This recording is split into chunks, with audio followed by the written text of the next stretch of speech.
Bienvenue au monde de la course. Désolé, on a eu une petite pause. On prenait du repos. Je pense qu'on a besoin de Ben ouais. prendre du repos de temps en temps. Euh, Sois mais, pas désolé pour ça. mais nous sommes de retour puis on a du contenu en tabarouette. Dont il risque d'avoir un petit rant dans cet épisode. Mais bon, on va y aller en temps et lieu. Mais juste pour préciser, quand on a enregistré le dernier épisode, c'était comme le soir même qu'il avait annoncé les nouvelles mesures sanitaires, que là maintenant il fallait tout le temps avoir un masque même à l'extérieur. Puis j'avais comme pas eu le temps d'absorber ça. Puis là, tout de suite après, quand j'ai comme lu, puis je me suis renseigné sur ça, j'étais en beau joie le vert. Bref, vous aurez ma réaction un peu en retard sur ça, puis ensuite sur le revirement un petit peu du gouvernement. Mais bon, pour commencer, je vais commencer en remerciant une Patreon or que je n'ai pas encore remercié deux fois pour le mois passé, parce qu'elle s'est jointe vers la fin du mois. Donc, merci beaucoup à Karine Marcoux. Si vous voulez avoir un petit remerciement au début de un ou plusieurs épisodes par mois, allez au patreon.com/oblique le monde de la course. Et aussi, gros remerciement aux commanditaires du podcast, Mademoiselle Flexine Tarienne, des repas prêts à manger, vegan pour la plupart. Il y en a certains plats qui peuvent avoir des produits animaliers, mais à ce qu'elle m'a dit, 80-90% de ces commandes, c'est vegan. Super bon pour la santé, puis il y a des prix très raisonnables. Et avec le monde de la course, ben, on vous donne droit à un beau rabais de 10%. Donc, quand vous passez votre commande en ligne, vous entrez le code promo Monde de la course et 10, Monde de la course avec le chiffre 10, et ça vous donnera 10% de rabais. Et comme ça, eh bien, Mademoiselle Flexine Tarienne, elle verra que je lui amène des clients et elle continuera de m'envoyer de la bouffe tous les dimanches et je serai bien content. Donc, allez-y au mademoiselleflexinetarienne.com ou regardez les liens que je fais, que j'arrête pas de mettre d'en face des gens sur mon Instagram puis mon Facebook, puis que je commence vraiment à gosser. Mais bon, je m'en fous. I'll do anything for free food. Serais prêt à tout pour de la bouffe gratuite. Trêve de bavardage. Commençons cet épisode parce qu'on a quand même beaucoup de sujets à approcher. Ah oui, dernière petite chose. Je veux dire salut à tous les running addicts qui nous écoutent. Je sais que Nico nous a donné un petit shout-out. Nico Spies qu'on a Mhm. reçu il y a quelques épisodes. Puis là, j'ai eu comme un afflux d'amour français de France. Ah ouais, cool. Ben quand même, là, on a eu quand même des beaux chiffres, puis beaucoup de Français qui commentaient, puis qui disaient Oh, je kiffe trop l'accent keb, puis des affaires de même. Donc, Ouais, on va peut-être avoir des nouveaux éditeurs. c'est ça, venez nous écouter pour Bienvenue l'accent les keb. Européens. Ah oui, vous êtes Bien. bienvenus. Ça se peut que je rie un peu des Français de temps en temps, mais Bon, c'est gentiment. c'est ça, c'est avec amour, c'est taquin. J'ai plein d'amis français. C'est comme quelqu'un qui dit de quoi raciste, puis dit j'ai plein Ouais, d'amis c'est noirs. ça. Fait que c'est- Donc, trêve de bavardage. De quoi on parle en premier aujourd'hui, Mathieu? Ouais, ben, je commencerai par l'événement de course qui s'appelle Badwater 267 VR Elite, qui est une course en virtuel. Je ne sais pas si c'est la première année qu'ils font celle-là parce que, bon, j'ai compris que c'était comme une course qui rassemble trois courses. Il y a la Badwater 135, 135 Mhm. 000. Ça, c'est Il y a très connu. 80, ouais, OK, 82 000, puis il y a une de 50 000. Donc, si on fait le total des trois, c'est 267 000. Wow. Fait qu'il y a actuellement une course Badwater 267 VR Elite, qui est une course, dans le fond, c'est en 1267 000, donc c'est 427 kilomètres. Puis c'est en cours actuellement. Ça dure 16 jours. Ça a commencé le 3 avril, ça se termine le 18, donc ça se termine dimanche. Et puis, on a actuellement deux Québécois qui font cette course-là. Il s'agit de Éric Deshaies et de Stéphanie Simpson. Donc, fait que c'est une course que tu as 16 jours pour courir le 427 km. Mais pour moi, l'élément le plus difficile là-dedans, c'est vraiment, il y a l'aspect vitesse. Il faut que tu le fasses le plus vite possible. Oh. Fait que jour après jour après jour, il faut que tu essaies d'être le plus rapide possible pour faire les 427 km. Si ton but est d'être dans les premiers, dans les tops, de gagner la course ou d'être dans les tops. C'est sûr que si ton but, c'est juste de faire la distance, ben, tu te fous de la vitesse rendu là. Mais cette course-là, c'est vraiment d'être le plus rapide possible. C'est ça qui va faire, comme qui va n'importe quelle impacter le course, classement. là, au final, là, un peu. Ouais. Mais... Exactement. Ouais, mais c'est sur 16 jours. Ouais. Sur 16 jours. Ok, Donc, ouais, ok, c'est spécial. Ouais. c'est ça. Éric Deshaies l'a fait. Bon, il y a eu un article de Radio-Canada. Oui. Dans le fond, j'ai cru comprendre que son but, c'était de faire 10 marathons en 10 jours. Peut-être qu'il restait quelques kilomètres de plus à faire. Je regardais, il y a 98% de faits, 98,2 ou 98,8% de faits actuellement. On est vendredi soir. Donc, il lui reste jusqu'à dimanche pour faire le 427 km. Mais c'est ça, il voulait faire des marathons. Son allure est très rapide. Là. Je pense qu'il est actuellement comme septième sur tout le classement en termes de vitesse. L'allure est en miles. J'ai pas fait la conversion. C'est 7,21 du 1000. Donc, je dirais, mettons, 4... Ouais, oui, c'est en bas de 5, 4,15, 4,30 peut-être, là, je ne sais pas exactement. Et puis Stéphanie, qui a 80% de fait en date d'aujourd'hui, qui est à 7,41 du 1000. Elle me disait c'est 4,34. Bon, c'est ça, 7,41 du 1000, c'est 4,34 du kilomètre. Donc, Éric Deshaies à 7,21, on pourrait parler de 4,10 peut-être du kilomètre, qui est, ouais. Oh. 4,10, 4,15. Ouais, en tout cas, on fait la conversion mentalement, là, mais fait que c'est ça. Fait que Éric, qui est actuellement 8e au niveau de l'allure, il lui reste 8 km à faire. Si je regarde dans le fond la distance, il y aurait 262 000 de fait. Puis Stéphanie qui a 215 000 de fait et qu'on va recevoir live dynamique pendant notre... je lui envoie un message à l'instant pour qu'elle vienne nous parler de son expérience. On a belle visite au monde de la course. Encore une fois, notre petite spécialité. Là. Il n'y a pas beaucoup de podcasts qui font ça, de faire...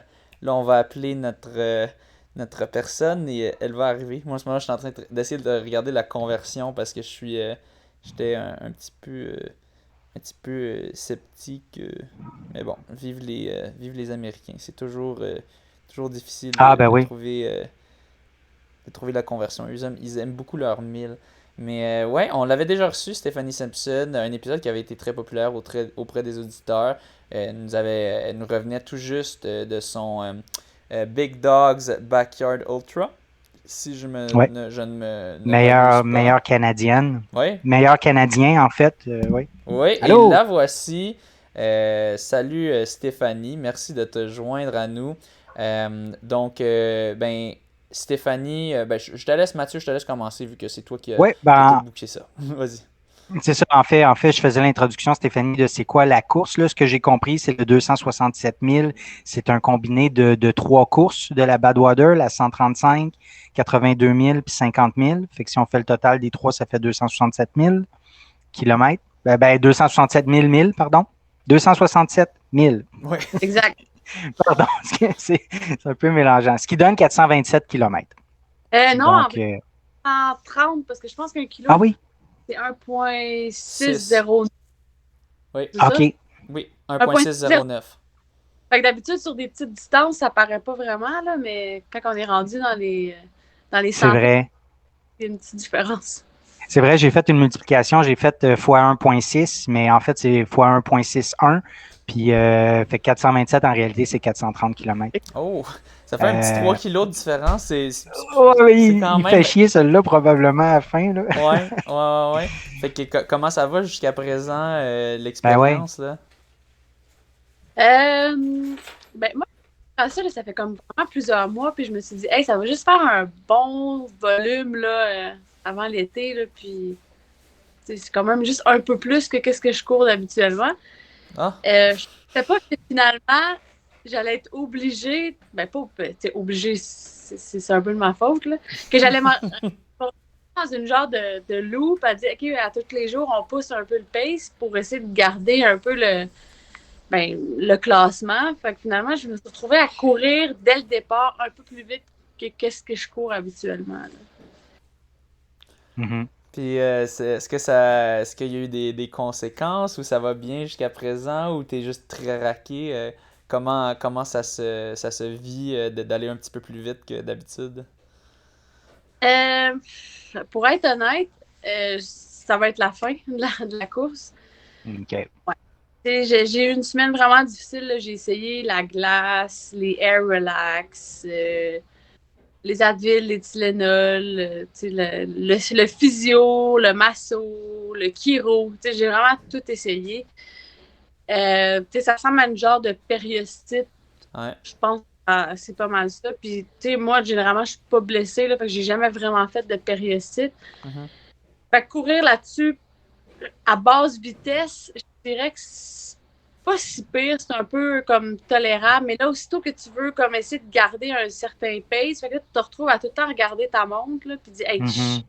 ça fait mal, ça fait mal. Fait que, c'est comme plus le fun. Mhm. Fait que je dirais que hier, ça a été vraiment difficile, là, je veux l'admettre, là, j'ai pleuré, j'étais vraiment déçue, surtout comme rendu là. Je dis pas la deuxième journée, ça va mal, t'as mal, tu dis, bah, regarde, c'est ça, c'est ça. Mais là, quand tu dis, hey, ça fait quoi? Hier, c'était quoi, 12?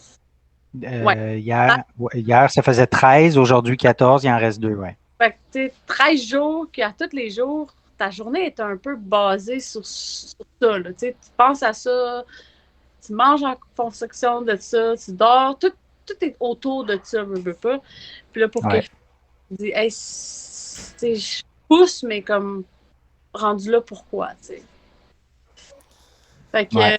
le volume mélangé avec la vitesse, ça marche. C'est ça le point, non, c'est ça. C'est une recette un petit peu explosive, un cocktail explosif qui peut péter dans les tibias puis faire des périostites, comme on dit, le classique des coureurs. C'est-tu ta première fois que t'avais cette blessure-là? Ouais. Ah. Tu sais, moi, je suis le genre de coureur aussi qui prône le millage quand même plutôt lent, là. Ouais. C'est drôle. Hey, t'es capable de courir comme. Parce que ma première journée, j'avais fait l'équivalent d'un marathon en 3h17. Puis le monde, comme, hey, t'es capable de courir plus vite? Ben oui. C'est juste que moi, je préfère courir plus lentement, justement, parce que tu récupères plus vite. Ça évite aussi les blessures. Puis quand c'est lent, ben oui, tu peux pousser un peu plus, là. Puis, tu sais, de l'autre bord, moi, tu sais, souvent, les gens, je trouve qu'ils. C'est comme si chaque jour, c'était une course, là, Ouais. chaque entraînement. Là. Fait que, tu sais, moi, c'est pas ça. Là.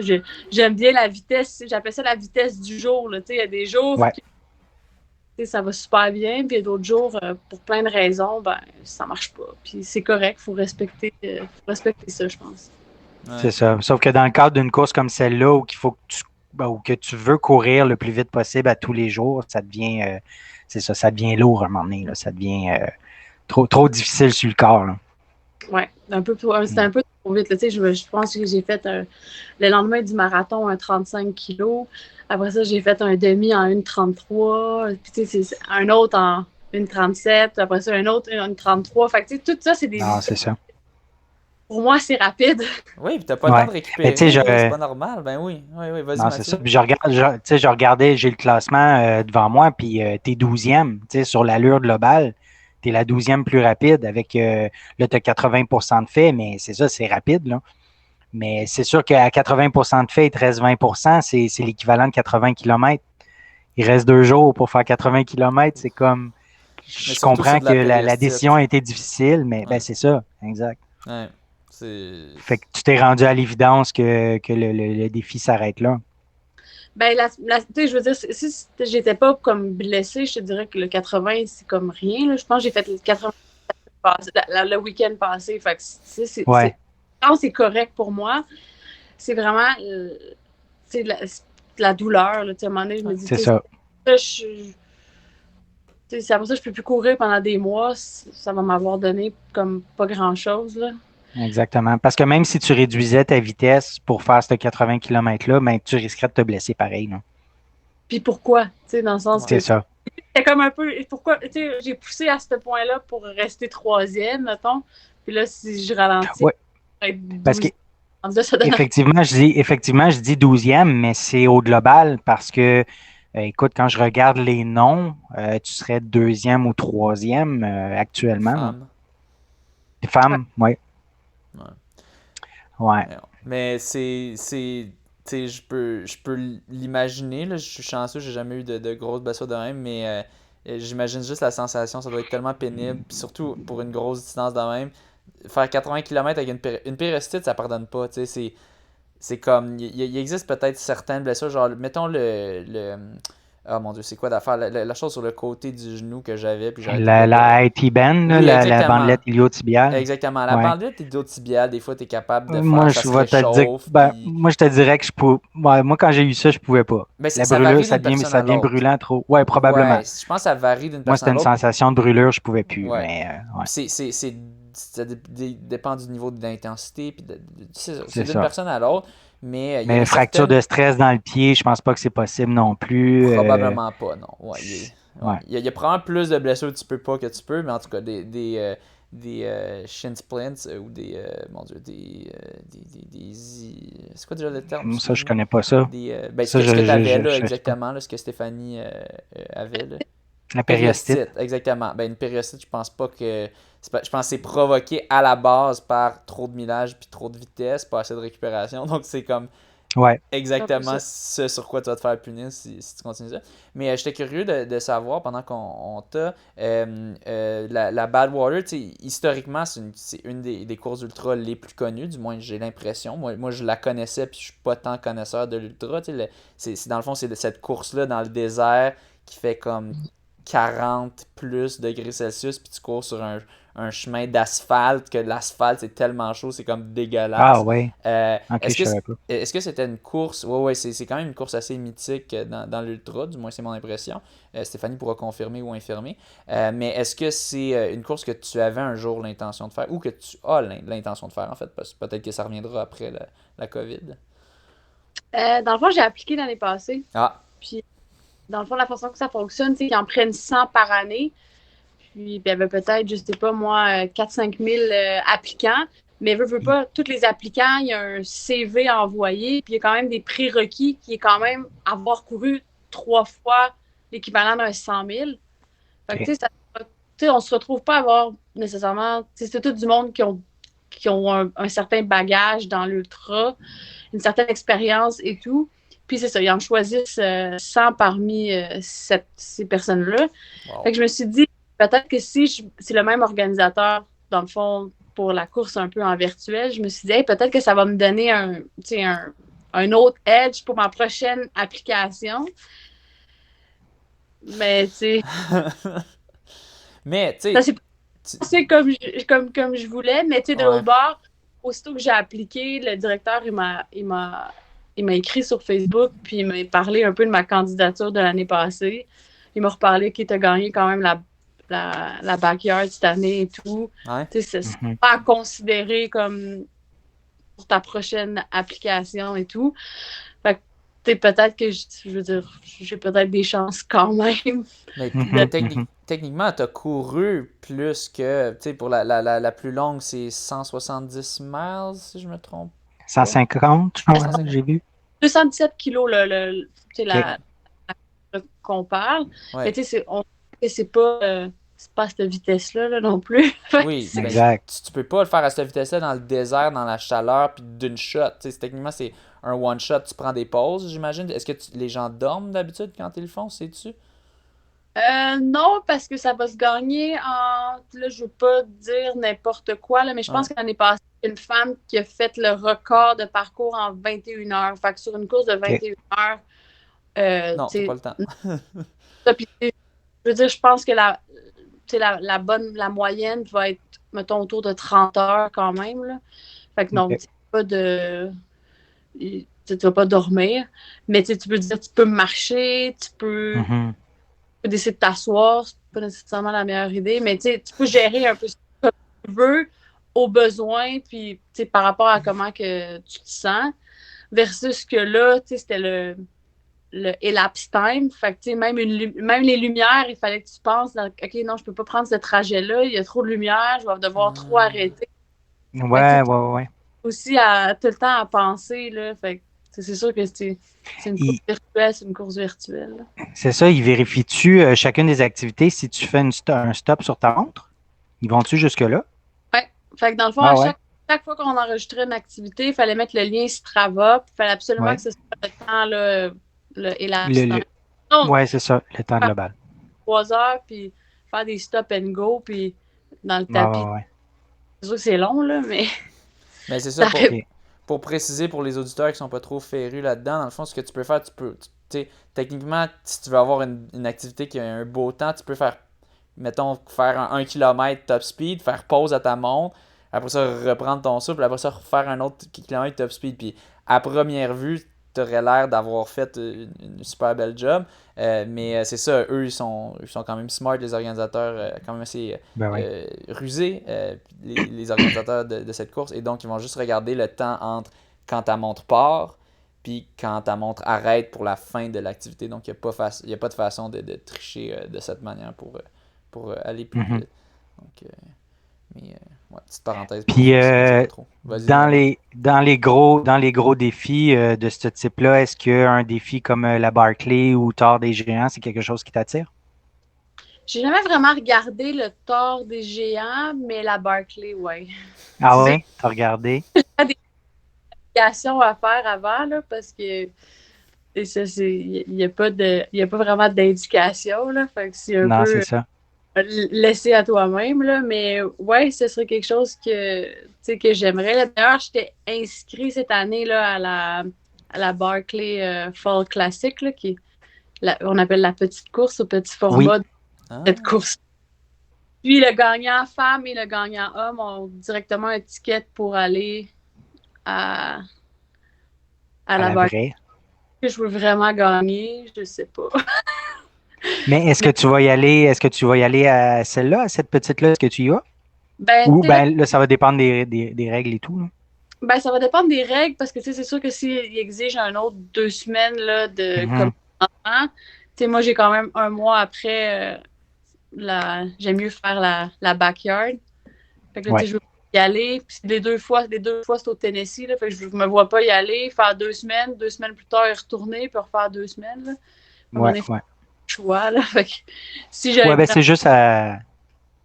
C'est ça, c'est un choix à faire, mais c'est remis à plus tard à ce moment-là, en 2022, à ce moment-là. Puis, cool. On va avoir d'ailleurs, parce qu'on parle de Barclay, mais on va avoir un épisode spécifique là-dessus là, qui s'en vient dans les prochaines semaines. OK. Pour nos auditeurs qui voulaient en apprendre plus.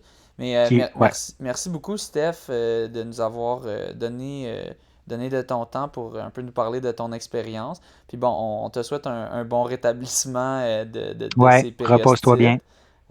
Puis que ça va pas continuer à te hanter. D'habitude, les périostites, de ce que j'ai entendu, c'est juste faut laisser le temps, puis après ça, il n'y a pas de miracle vraiment. C'est pour ça, t'as beau essayer un peu tout, au final, je pense que c'est vraiment le volume pour ça, puis la vitesse. Mais en tout cas, on te souhaite que tu reviennes sur 2 pieds sans douleur aux muscles tibiaux, les muscles des tibias, le plus vite possible, puis que tu puisses continuer à nous épater sur d'autres courses ultra. Mais merci beaucoup encore une fois d'avoir pris le temps de passer merci, Steph. Pour nous raconter ton expérience. Plaisir. À la prochaine. Salut. Bon week-end. Bye. Bon. Super. Bon. Smooth transition. Fait que, good. Fait que, non, c'est ça. Tout un défi, cette affaire-là. Là. C'est ça. Surtout l'aspect vitesse là, qui vient vraiment changer la donne complètement. Je pense que c'est ça qui lui fait payer le prix. Elle disait elle-même que dans son volume d'entraînement normal. C'est ça. Un week-end, 80 km, c'est standard pour elle. Le problème, c'est de le faire avec la vitesse. Puis c'est pour ça qu'on recommande tous nos auditeurs qui nous écoutent, c'est correct d'aller vite dans les journées d'entraînement. Des fois, tu peux en mettre 2 back-à-back, une après l'autre, mais d'en mettre plusieurs, un après l'autre. C'est l'équivalent de ce qu'elle faisait. C'était vraiment une course marathon suivie d'une course demi-marathon, couru full spin, pas couru relax, vraiment couru au max. Non, exactement. Donc, ou peut-être pas au max, mais vraiment fort. Ça prend du temps à récupérer de ça. C'est sûr que chaque personne récupère différemment. Il y en a qui récupèrent un petit peu plus vite. Elle, probablement plus vite vu qu'elle est habituée, vu que c'est une coureuse ultra. Mais, Ouais. mais là, d'en mettre un, après l'autre, je pense qu'à un moment donné, tu finis par payer le prix. Donc, c'est une Non, c'est idée ça. assez casse-cou, ce concept-là Ouais, ouais, ouais, de Badwater absolument, jour après virtuel, là. jour, ouais. Ah, C'est ça. c'est. Puis Ouais. c'est vraiment, ça ramène l'importance de la course lente à l'entraînement. Tu sais, tu cours lentement la grande majorité de ton entraînement pour te garder au bon moment. Puis tu sais, comme toi, en tant que coureur élite, je dis ça même, ton marathon, tu le cours quoi en 3,15 du kilomètre, 3,20, ça donne combien? 3,21. 3,21. Bon, fait que ça, c'est ton allure marathon. Mais quand tu cours tes courses d'entraînement en endurance fondamentale, puis même c'est encore plus lent que ça, mais tu vas courir à 4,45, 5, 5,15, 5, tu sais, tu vas 5,15, courir ouais. vraiment. Fait que c'est 2 minutes de plus lent du kilomètre que ton allure marathon. Tandis que, mettons, quelqu'un comme moi, mon allure d'endurance fondamentale va être juste 30 secondes plus lente que mon allure marathon. Oui. Mais moi, je me fatigue beaucoup plus aussi en tenant ces vitesses-là d'endurance fondamentale. Fait que c'est pour ça, c'est très, très bien de courir ultra lentement. Toi, quand tu t'entraînes à 70% de ton entraînement à 5, 5, 15, c'est parfait parce que le 30% qui reste, c'est vraiment là que tu vas pousser puis tu vas aller vraiment te donner à fond. Là. Tu vas avoir tout le gain possible avec ça. Là. Ouais. Mais en même temps, je veux pas dire, faut pas dire à tout le monde, il faut que tu cours 2 minutes plus lent que ton allure marathon. Parce que c'est ça, moi, j'ai Non, quand même une allure marathon très moi, rapide. Puis tu sais, oui, tout est relatif, mais quand même, je pense pour les élites, leur allure marathon va souvent être plus. Il va y avoir souvent une plus grosse différence entre l'allure marathon et l'allure relax. ouais. Juste parce que c'est tellement rapide. Puis tu sais, un jog relax, c'est semi-universel. Oui, il y en a que leur jog Mais tu sais, relax c'est 8 minutes du ton kilo, job, d'autres c'est 5, mais ouais, vas-y.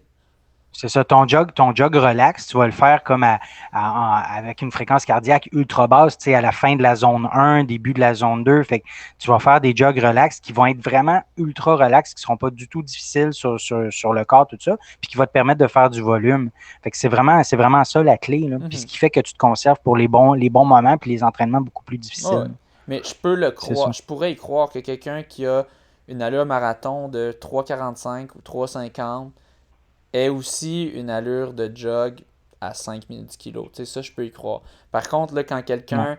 quelqu'un a une allure de marathon, mettons, de 3,50 ou même encore 3,45, mais que son jog, c'est genre 4,20, là, peut-être que ton jog, tu le fais un petit peu trop vite. Tu sais, ça, c'est ton marathon Ouais, pace c'est ça. plus 30. C'est quand même une allure qui est censée être un peu dure.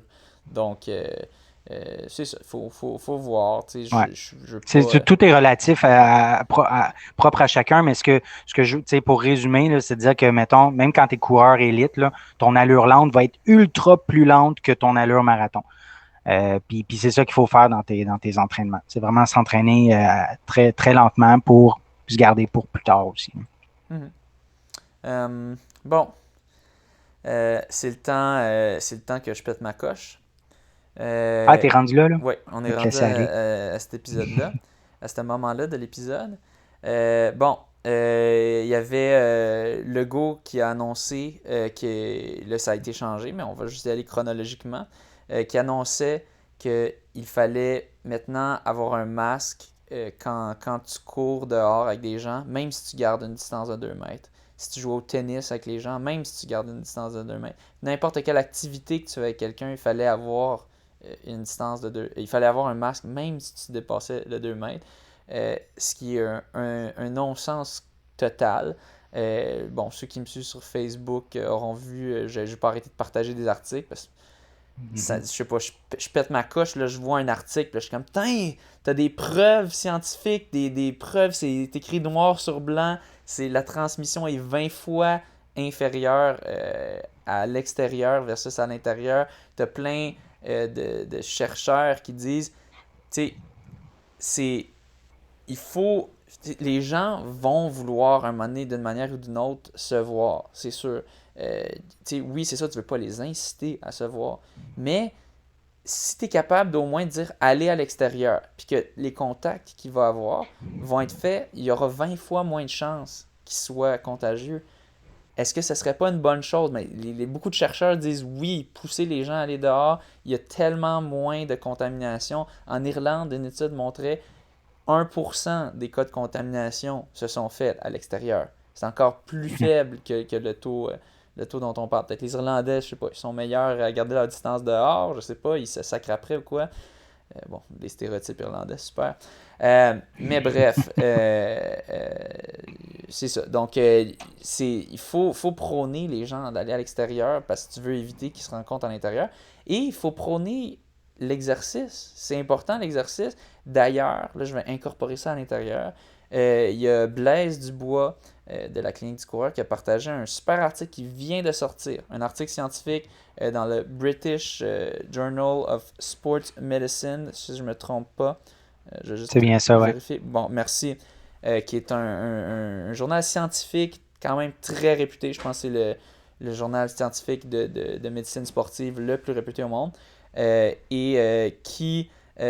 étude qui montre que les gens qui faisaient de l'activité physique avaient beaucoup, là, significativement et énormément. Puis là, quand on dit significativement, c'est pas une petite affaire. C'était le facteur le plus important de réduction de risque de mort ou de difficultés d'admission sévères. d'admission aux unités intensives. Ouais. Oui, de COVID. C'était le facteur numéro 1. Si tu enlevais, je pense, d'avoir eu un transplant mon Dieu, j'ai oublié l'autre, mais c'était comme quelque chose que tu ne contrôles pas. Ah oui, outre l'âge. Tu ne contrôles pas ton âge. Donc, tu sais, à part être vieux ou avoir une transplantation, qui sont des choses que tu ne contrôles pas, le facteur numéro 1 qui te permettait de te sauver, de te protéger de la COVID, c'est de faire de l'activité physique. Pas des huiles essentielles, pas de l'acupuncture. Pas de la naturopathie. Non, c'est ça. Tu me connais. Tu sais qu'est-ce qui me... bref, c'est l'activité physique. C'est simple de même, simple comme bonjour. Puis là, t'as le gouvernement qui donne une directive complètement contraire à ça, qui dit, si tu vas dehors, mets un masque. Qui va avoir envie d'aller faire de l'activité, du sport dehors avec un masque? Comme moi, ça m'a dissuadé. Je suis pas allé à l'entraînement avec mon groupe en grande partie à cause de ça. Ça me tentait pas d'avoir faire des intervalles, de faire 2 fois 20 minutes tempo, que je souffle en tabarouette dans un masque, puis que je souille mon masque après 1 minute. Il est plus bon. Tu sais, des affaires de non-sens de même, ça m'enrage. Parce qu'il y a des scientifiques, il y a du monde qui peuvent dire ça n'a aucun sens. Il y a peut-être quelques conseillers qui ont dit « Ah, ça serait une bonne idée, il faut que les gens se rencontrent moins. » Puis là, moi j'ai vu, il y avait du monde dehors qui était proche, ils sont sûrement contaminés. Oui, peut-être il y a certaines personnes qui ont dit ça, mais si tu regardes la science, c'est assez clair. Oui, il y a bien des choses incertaines, mais bref, ça c'est assez clair.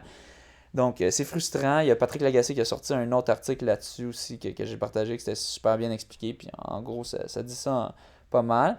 Là, on a finalement Legault qui est revenu là-dessus. Mais il n'est pas revenu là-dessus. Il n'a pas dit « Ah, excusez-moi, j'ai merdé, on va faire marche arrière. » Non, il a dit « Ah, c'est parce que j'avais oublié de préciser. Que finalement, si tu es capable de garder un 2 mètres en tout temps dans l'activité, tu n'as pas besoin de mettre le masque. » Fait que là, il fait comme, au lieu de dire, tu sais, c'est comme un enfant qui dit quelque chose de faux. Puis là, l'adulte lui dit, ben non, ça c'est faux. Puis là, il dit, oh non, mais c'est parce que, sauf pour ce cas-ci. Fait que j'avais déjà, moi je voulais dire, c'est ce cas-ci. Donc ça, c'est correct, j'ai quand même raison. T'sais, moi, ça me frustre. Tu as du monde qui ont dit, ah bravo, il a eu le courage de reculer. Oui, il a reculé, mais il l'a pas admis. T'sais. Moi, en tout cas, ça me frustre. Au moins, il y a eu ce recul, si on veut. Techniquement, de la course, par contre, on va se le dire, il y a quand même des chances que je croise des gens à moins de 2 mètres quand je fais des intervalles sur une piste. Donc, techniquement, est-ce qu'il faut que je mette un masque en tout temps? Je le faisais pas avant. Je sais qu'avant non plus, je pense qu'il disait qu'il faut toujours tu gardes un 2 mètres. Mais bref, je trouve que c'est un moment donné. Puis je pense que les gens qui écoutent le podcast savent que je suis comme zéro complotiste. Mais t'es zéro pour la CAQ. Oui, je suis zéro pour la CAQ aussi. On le sait. Je pense pas qu'il y a beaucoup de profs qui sont pour la CAQ en ce moment. Puis ça, c'est un autre débat avec l'aération. Puis bref. Oui, bref, le point où... Est-ce que je t'ai coupé? Ouais, c'est correct. Puis là, j'ai perdu mon idée. Mais c'est correct. J'ai en masse à ranter là-dessus. Mais en fait, non, mais tu es en train de dire que c'est très probable, mettons que tu cours sur une piste, que tu croises quelqu'un à moins de 2 mètres. C'est ça que tu étais en train de dire. il y a la réalité, tu sais. Oui, au soccer aussi, mettons que tu joues dans ta ligue de soccer, ça se peut qu'il y a des moments quand tu déjoues quelqu'un que tu sois à moins de 2 mètres.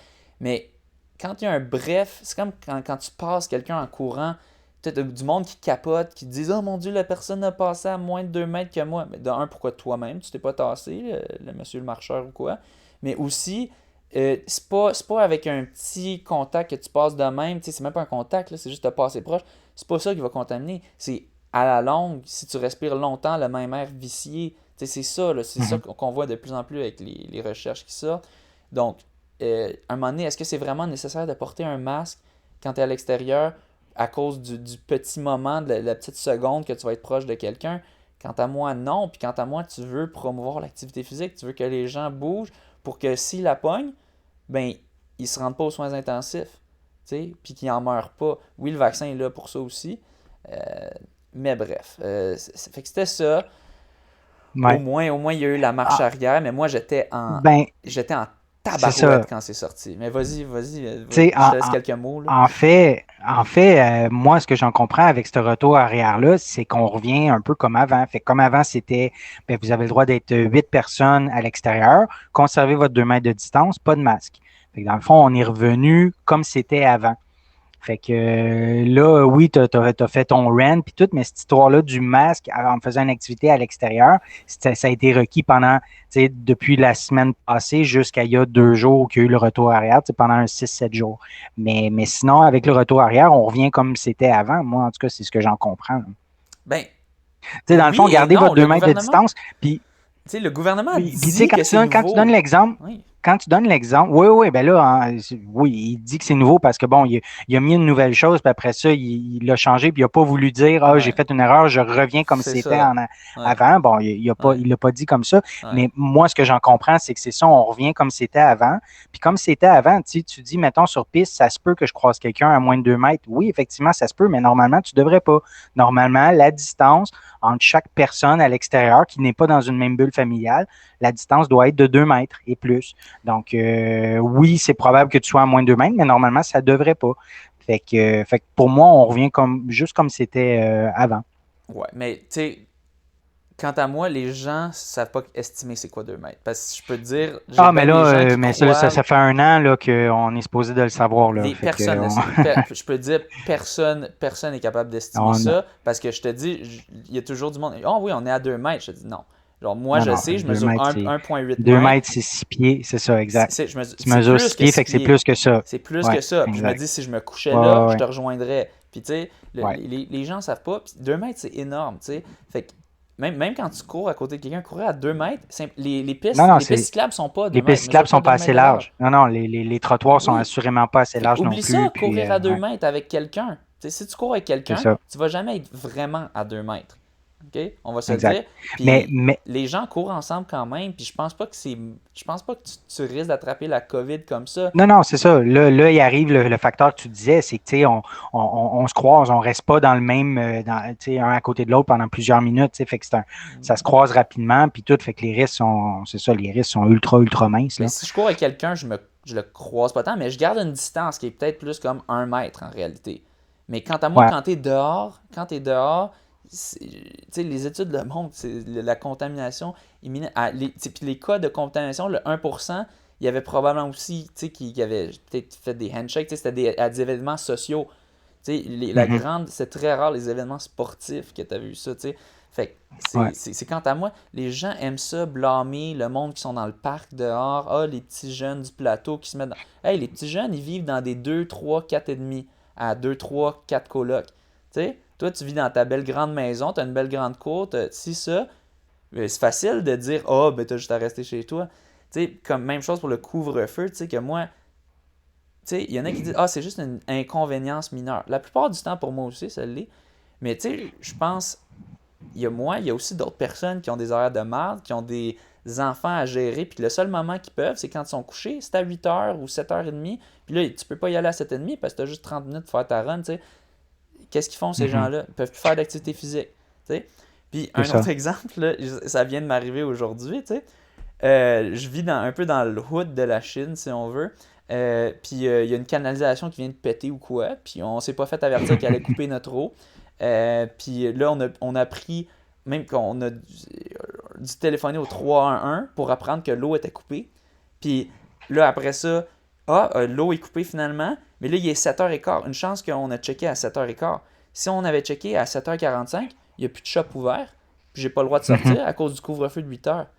Tu sais, qu'est-ce que je fais? Moi, je suis dans le hood de la Chine, puis ma canalisation, elle pète. Puis ça pète semi-fréquemment, pour le dire. Là, c'est pas la première fois. Je fais quoi s'il est passé 8h? Ben, j'ai plus d'eau. Je peux plus me laver, je peux plus, tu sais, je peux plus boire d'eau. C'est comme... Non, mais là, c'est on restrictif. s'entend qu'en réalité, là, tu sors, tu vas au dépanneur qui est encore ouvert parce qu'il y a quand même du monde sur la route. Fait que j'imagine qu'il y a encore des dépanneurs 24 heures. Pas sûr. Puis tu vas te chercher de l'eau. Puis ben moi, j'ai l'impression que oui. Puis si la police t'arrête, tu dis écoute, regarde, là, j'ai plus d'eau à la maison, on Moi, va m'en chercher, ils vont te laisser aller. Je Là. fais pas confiance à la police pour ça. Moi, je fais pas confiance à la police pour ça. Zéro. OK. Je pense Je un me dis policier qu'ils sur doivent deux. avoir un peu de jugement. Là. Un policier sur deux, peut-être. Mais moi, je te dis, en tout cas, je vais pas aller sur un rant sur la police puis tout ça. Mais Dans ben, le contexte actuel, il doit y avoir plus de jugement que ça. Moi, là, je fais zéro confiance. Puis je sais qu'il y a des très bons policiers. J'ai des amis qui sont des très bons policiers aussi. Ça, je suis d'accord. Hey, tu utilises encore cette raison-là. Ouais, non, ça c'est fait deux fois. Mais pour Jamais 203, il va en avoir une troisième d'ici la fin. Non, mais il y a des bons policiers dans le monde, mais il y en a des pas de jugement. Puis si je tombe sur le pas de jugement, je vais l'avoir mon ticket. Tu sais, celui qui a le power trip, mais oui, non, il était passé 8 heures. Tu l'as dit sur celui qui l'a pas, mais tu sais, c'est pas 1 sur 2. Là. En tout cas, bref. Je sais pas c'est quoi le pourcentage. On s'étendra pas là-dessus. Peut-être c'est 1 sur 4, mais 1 sur 4, j'ai pas envie de prendre cette chance-là. Bref, c'est regarde juste la quantité de gens, justement, qui sont à l'extérieur, qui font des activités qui ne sont pas à 2 mètres de distance. Exemple, tout le monde qui court ensemble, là, comme on dit. Il n'y a personne qui court à 2 mètres de distance ensemble. Non. Combien là-dedans ont eu un ticket de la police? Dans les derniers mois, là, depuis la deuxième vague. Aucun, mais c'est moi, j'ai jamais vu personne dire. Oui. Mais c'est pour ça, un policier qui serait vraiment. Parce que qui serait vraiment. Oui, mais il pourrait donner des tickets à tout le monde. Vous courez ensemble, vous n'êtes pas à 2 mètres, vous n'êtes pas dans la même bulle. Il pourrait. Mais ils font pas, parce qu'il y a un jugement là-dedans qui se fait. Là, moi, je pense pas que c'est une question de jugement, je pense que c'est une question de mot d'ordre des supérieurs. Bref, peu importe. Mais pour le couvre-feu, moi, de ce que j'ai entendu, tout le monde, je connais personne qui m'a raconté « j'étais dehors à comme 8h15, puis finalement, je m'en suis tiré. » C'est sûr, c'est peut-être pas très commun, les gens qui font ça. Bref, si vous avez une histoire de quelqu'un qui s'en est tiré grâce au bon jugement d'un policier, vous nous le laisserez savoir. Bref, moi, je fais pas confiance à ça. Il faudrait que ça ait un peu rapport avec la course, mais bon. Oui, c'est ça. Mais déjà, mais pour revenir à la course, c'est ça. Je peux pas. L'autre jour, je suis allé courir à 7h. Il a fallu que je m'assure de. Finalement, je suis arrivé à 8h01 chez moi, petit rebelle. Mais tu sais, il a fallu que j'aurais voulu courir un peu plus. Il faisait super beau, j'étais super bien. J'aurais rajouté. Plein de monde, ça. Moi, c'est sûr que ça va rien changer à mon niveau de santé de la COVID. Je vais courir à nuit. Mais il y a des gens que ça va, tu sais, s'ils peuvent ou ne peuvent pas aller courir après 7h30, 8h, c'est ça qui va changer. C'est juste, c'est une question de si tu promouvois des chances de faire de l'activité physique, ben, les gens vont en faire plus en moyenne, puis tu vas avoir en moyenne moins de gens aux urgences. Oui, c'est ça. Avec l'article qui vient de sortir, c'est ça que Blaise Dubois a mis. Ben, c'est pas lui qui l'a fait, mais en tout cas, l'article qui est sorti. Qui a partagé. Ça confirme qu'il a partagé. Ça confirme vraiment que quelqu'un qui fait du sport a moins de chances d'avoir des complications de la COVID. C'est le facteur numéro 1. Ça, c'est de la science, là, ouais. Oui. Fait que c'est ça. Facteur modifiable numéro 1. Donc, c'est ça. Moi, ça m'a juste vraiment frustré. Puis c'est ça, il y avait un article aussi de Viens courir, qui mentionnait selon les nouvelles restrictions, un couvre-visage doit être porté pour toute personne de 10 ans et plus en tout temps pour la durée complète de toute activité de loisir ou de sport à laquelle participent des occupants de plus d'une résidence privée ou de ce qui tient lieu, sauf la baignade et les sports nautiques. Puis en plus, c'était pas clair, il y en a qui disaient que c'était 2 ou plus, puis il y en a qui disaient que c'était plus de 2, donc 3 ou plus. Ouais. Encore une fois, qui dit vrai, qui dit faux, je le sais toujours pas à ce jour, parce que un dit ça, l'autre dit ça, peu importe, c'est du passé. Mais donc, un point important qui était mentionné, ça disait pas de compétition. En gros, j'ai vu ça, je me souviens que je l'ai vu, j'essaie juste de le retrouver. Oui, pas de compétition, effectivement.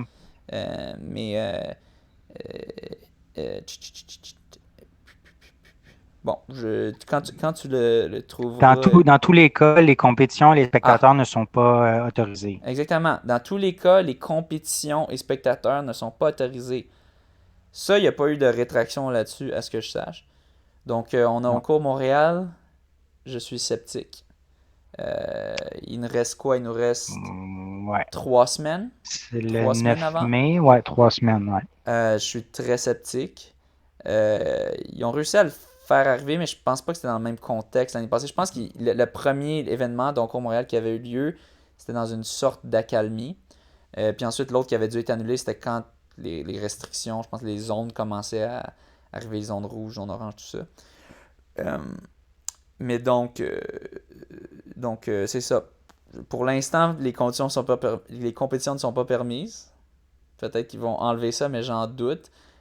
Présentement, avec l'attitude qu'il essaie d'avoir, ce gouvernement. Puis je comprends, je veux juste dire, je comprends qu'il faut, en ce moment, les cas montent, les cas de variants, c'est inquiétant.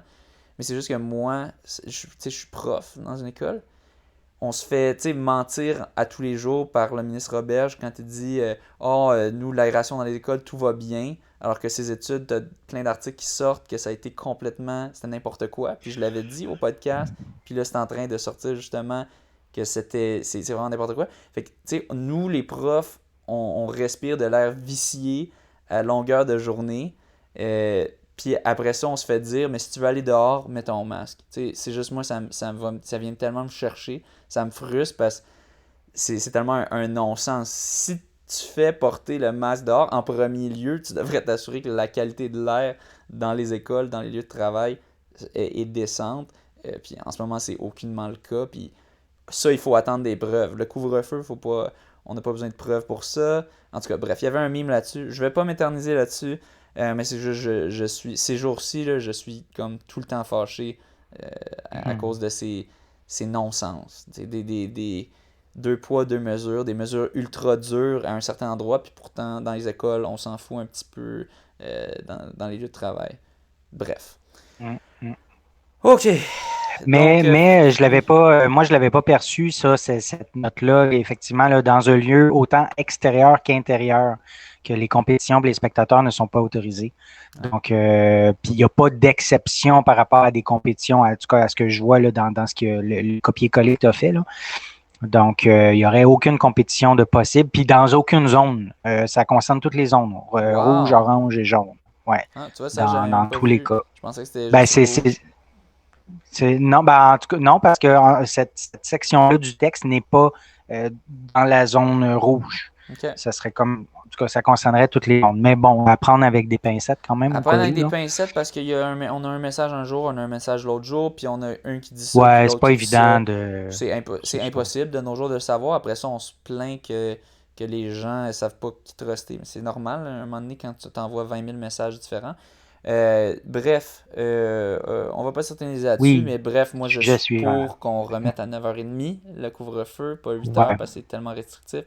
Bon, sujet suivant, qu'est-ce qu'on a, mon Ouais, fait que là, en fait, là, on a parlé de l'article partagé par Blaise Dubois pour le COVID. Ça, c'était lié. Je passe au sujet suivant. En fait, on aurait un Mathieu Pelletier qui a fait un tour de l'île de Montréal. C'est un article qui est apparu dans le Distance Plus. Donc, ça dit l'athlète montréalais Mathieu Pelletier a réussi à faire un tour complet de l'île de Montréal en courant le samedi 10 avril. Il lui a fallu 10h53 minutes 28 secondes pour venir à bout des 123,8 km. À 24 minutes du temps de référence établi l'été dernier par Mathieu Blanchard, qu'on a reçu il y a quelques semaines. Donc, 24 minutes de plus que Mathieu Blanchard. Là, c'est Mathieu Pelletier dans ce cas-ci. Populaire pour les Mathieu. Là, moi, je ne m'enlignerai pas là-dessus bientôt, je vous dis tout de suite. Là. Peut-être pour mon 45e anniversaire, peut-être dans 5 ans, peut-être. Okay, mais pas là. Oui, j'ai le temps. Mais cela dit, c'est ça, c'est un article dans le Distance Plus, mais moi, je ne peux pas dire s'il y en a eu d'autres depuis, parce que Mathieu Blanchard, c'était comme au mois de juin, juillet, là, on est rendu au mois d'avril. Il y en a peut-être eu d'autres qui l'ont fait. Fait que, tu sais, je veux pas je veux pas ne pas parler des autres. Je sais pas s'il y en a d'autres qui l'ont fait, mais là, on a vu l'article par rapport à Mathieu Pelletier, fait que c'est pour ça qu'on le souligne. Fait que, qui a fait un tour de l'île le 10 avril dernier. Ouais, c'est rendu un événement, faire le tour de l'île de Montréal. Si vous l'enregistrez sur Strava, vous pouvez devenir éligible pour essayer de battre le record. C'est quoi déjà son temps? Peux-tu le rappeler à nos auditeurs? Mathieu Blanchard, 10h53 pour Mathieu Pelletier, donc Ouais, 24 minutes, ça veut dire 10h29 environ. pour Mathieu Blanchard, ça voudrait dire, ouais, Ok. Donc, 10h29 à peu près. ça donnait quelle allure? Est-ce que ça disait? Non, je sais pas, il faudrait faire la conversion. Puis Mathieu Blanchard, il indiquait que, là, je ne sais pas si ça a changé depuis, mais à sa connaissance, il n'y avait pas de fille qui l'avait fait. Donc, Ouais. je ne sais pas si Non, je pense pas que ça a depuis changé. le temps, il y a une fille qui l'a fait. Ouais, je pense pas que ça a changé depuis, donc ce serait intéressant d'avoir ça aussi. Mais Ouais. un beau petit défi, un petit tour de Montréal en jog, ça te fait une belle journée. Je pense, en plus, ça disait dans l'article au début, son but c'était de battre Mathieu Blanchard. OK. Puis il s'en allait dans cette direction, mais là, un moment donné, il a commencé à avoir des crampes, puis je sais plus si c'était des crampes ou des douleurs ou quoi. Puis là, il a été forcé de ralentir son rythme. Donc, bon, au final, il est quand même, je pense qu'il est satisfait de l'avoir complété. Ouais. Ouais, c'est un père de un ou deux enfants, si je ne me trompe pas. Mais j'ai lu l'article une seule fois et j'ai oublié, mais les pères, c'est productif. Père de 4 enfants, oui. Oh, 4, ok, très productif. Qui a 36 ans. 36 ans. Ça peut fêter son 36e anniversaire. Ouais, nice. Ouais. Une bonne fête. Ouais, je ne sais pas si l'allure est mentionnée. Je regarde sur l'ensemble du parcours, il a couru une allure moyenne de 5,17. Ah, 5,17 du kilomètre que ça donnerait. Ouais. C'est beau le dessin sur la map avec tout le ouais. contour. Là, Non, mais c'est ouais, ça. ouais. C'est cool. C'est très naturellement beau. Je pense que c'est Ouais, juste pour ça va effectivement. devenir un classique. D'ici quelques années, moi, je pense Ouais. qu'on va en avoir plusieurs qui vont s'y mettre plus. Ça va Puis mettons gagner en popularité. quelqu'un encore plus fou, là, il ajouterait l'île de Laval. Ça donnerait peut-être 200, 220 kilomètres. Bon, Mais ça ferait Laval, on veut pas encore s'aventurer plus par beau. là. Moi, je sais pas, je connais pas. Moi, je suis de la Rive-Sud, hein, fait que moi, dès que je dépasse le centre de l'île de Montréal, je connais plus rien. Je sais pas, les gens aiment ça De l'autre trasher bord du sur Laval. Mont-Royal, je suis pas au courant. Ouais, c'est ça. Good. Il y a un article que j'ai vu cette semaine qui est un biocapteur de glucose, LibreSense, que ça s'appelle de la compagnie Abbott. C'est un article qui ça disait c'est le partenaire d'Eliud Kipchoge, donc un capteur de glucose. Fait que j'imagine que ça sert à savoir si c'est ça, si tu as assez de glucose pour l'activité ou la compétition que tu vas faire. Donc, ce sera un capteur qui existe, le LibreSense. C'est où que ça se met? Je sais. Tu sais où? C'est une bonne Sur question. le doigt, J'imagine peut-être? que ça. Ouais, je sais pas. Tu sais, moi je pense LibreSense. aux personnes qui sont hypoglycémiques ou qui sont euh, c'est quoi là? Oui. Diabétiques là, qui doivent regarder leur taux de. C'est-tu Ouais. leur taux de glucose aussi, me semble? C'est Oui, leur taux c'est de ça, il me semble sucre. que c'est le taux. Taux Ouais, de le taux de sucre, c'est sucre, ouais, taux de c'est ça. glucose, je crois, si je ne Ouais. m'abuse. Euh, donc, euh, donc, dans le fond, Je ils vois ont que sur adapté une l'image, machine pour diabétiques, mais pour la course, dans le fond. c'est ça. Je vois que sur l'image, il le met comme en arrière Du du bras, bicep. dans le fond. Sur le Du triceps, dans le fond. bicep? Triceps. Ben, Triceps, en arrière du triceps. ben, dans le fond, le Euh, biceps, c'est celui-là. Fait que OK, le mais en triceps, c'est arrière. là. Ben, fait que OK, c'est c'est sur ça, son le triceps. triceps. Sur son Ouais, triceps, ouais. ouais, c'est ça. C'est ça. Fait que j'ai aucune idée combien ça vaut. Mais c'est ça. Ça existe. Il semble que ça existe puis que le plus grand marathonien au monde l'utilise. Donc, On vous annonce que ça existe. Puis Abbott, ben ouais. c'est eux qui sont le sponsor, le commanditaire des World Majors, les 6. Tu sais, quand tu fais les 6 marathons majeurs, je pense qu'il y a New York, Boston, Chicago. Chicago, Tokyo, Berlin, puis Londres. puis... Londres. Ah oui? OK. Oui, Londres. Pas Paris, hein, non. Non. Fait que là, quand tu as fait ces 6-là, si tu complètes ces 6-là, que c'est quand même difficile de rentrer dans plusieurs d'entre eux, il faut des bons temps de qualification. Dans une année, ouais. Ouais, quand tu fais les 6, tu peux avoir une médaille spéciale, que c'est comme 6 médailles en une. Un prix très convoité parmi les marathoniens, c'est comme le Saint Graal. Pas du coureur d'élite, mais du coureur comme très motivé puis qui se bat pour avoir son sub 3 puis se qualifier. C'est comme le Saint Graal du coureur ordinaire, si on veut. Ou quand même un peu plus qu'ordinaire quand tu as ça. Là. Mais c'est vraiment c'est très convoité, puis ça coûte cher en soi juste pour la commander, mais tu peux seulement la commander si tu as fait les 6. Puis ça, dans le fond, ils les appellent la Abbott World Series Medal, quelque chose du genre. OK. Puis dans une année normale, là, pas de COVID, c'est des marathons qui sont distanciés corrects pour pas que tu ailles en courir 2 en 2 ou 3 semaines. Ouais. J'imagine? Ouais, OK. ouais. Cool.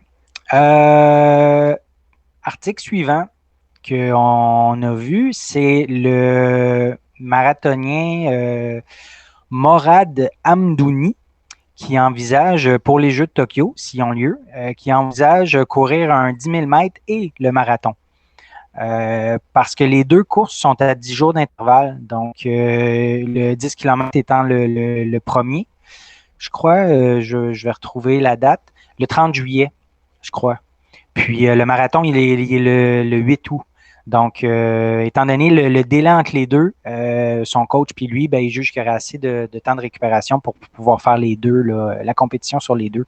Je trouve que c'est très, je sais pas, courageux ou je sais pas comment dire. Il y a combien de jours entre déjà? Peux-tu préciser, ça fait combien de du jours? 30 juillet au 8 août, donc ça donnerait 10 jours, une dizaine de jours de récupération entre les deux épreuves. 10 jours de récupération, c'est amplement, surtout vu que le 10 km est en premier, le 10 000 mètres est en premier. Ouais. Ça, c'est correct. Oui. C'est amplement correct. Le problème, c'est que c'est deux événements différents. De t'entraîner pour un 10 000 mètres, puis pas pour faire un 10 000 mètres rapide. Pour gagner un 10 000 Pour gagner, ouais, c'est ça. C'est pas complètement, mais très différent d'un entraînement pour gagner un marathon. Pour gagner un entraînement pour gagner un marathon aux Olympiques, tu vas quand même avoir, tu peux pas tant tricher, tu peux pas tant essayer de comme suivre les gens puis là de faire un fast finish. Parce que ça se gagne d'habitude. Bon, peut-être qu'il peut y avoir 2-3 qui se battent à la fin pour le gagner. En général, ça se gagne par quand même pas si serré que ça. Puis bon, des fois, peut-être ça peut être serré, mais ça va être entre 2 ou 3 personnes. Il faut quand même que tu aies vraiment le niveau de forme, le vrai niveau de forme du marathon.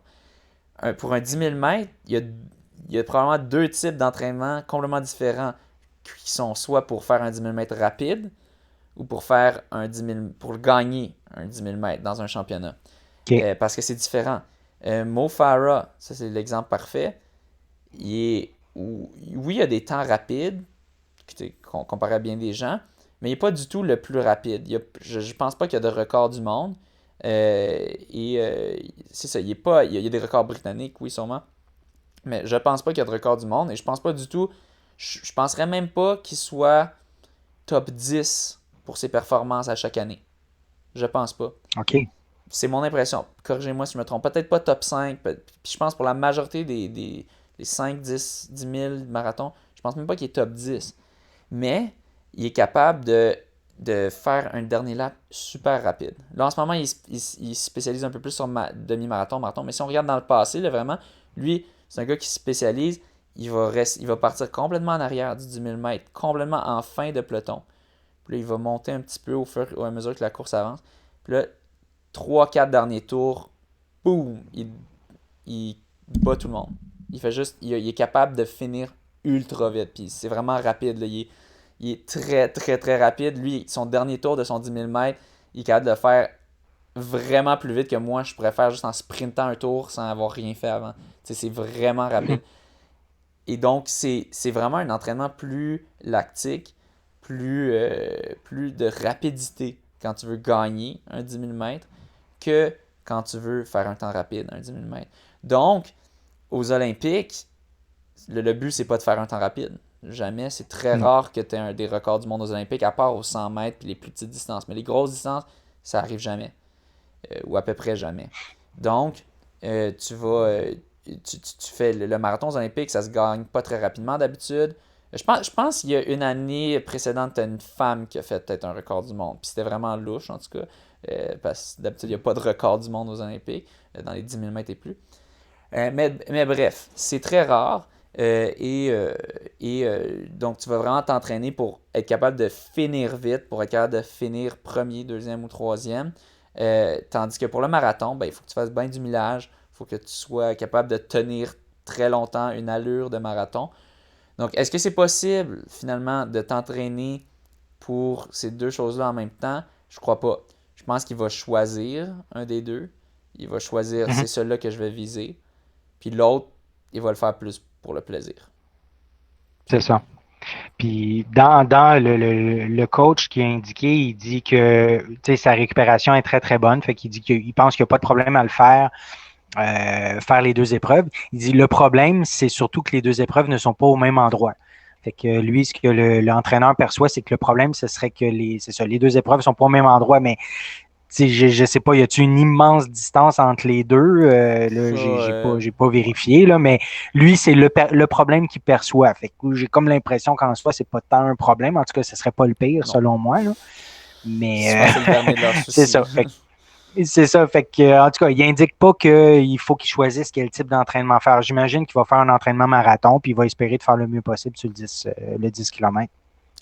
Ouais, bonne question de savoir, tu sais, parce que ça dépend d'une culture à l'autre, qu'est-ce que les gens préfèrent. Il y en a des cultures, des gens qui préfèrent le marathon, il y en a qui préfèrent le 10 000. Puis c'est une question d'individu aussi. Est-ce que toi, ton but, c'est de gagner le 10 000? Ouais. Puis, en fait, au final, c'est qu'est-ce qu'ils pensent qu'il y a plus de chances de gagner, probablement. Plus de potentiel de gain, ouais. Exactement. Je pense que c'est surtout ça qu'il va regarder. Moi, c'est ça que je regarderais pour moi. Donc, c'est ça. Puis, pourquoi il y avait un article là-dessus, c'est qu'ils viennent de faire les tests, là, dans le fond, tous les des futurs Olympiens, en tout cas, tous les athlètes qui veulent aller aux Olympiques sur le marathon doivent faire un test sur 30 km pour valider leur état de forme. Donc, c'est pas juste, moi, je croyais qu'il y avait le minimum à atteindre en temps pour être éligible aux Jeux olympiques, qui est 2h11, 30 secondes, je pense. 2h11, 30. Mais en plus, ils doivent faire un test sur 30 km pour valider l'état de forme. Fait que là, ils sont en train de faire ça maintenant là, au mois d'avril. Fait qu'il y a ça aussi qui doit réussir, qui doivent réussir pour pouvoir accéder au marathon. Lui, il est de quelle nationalité?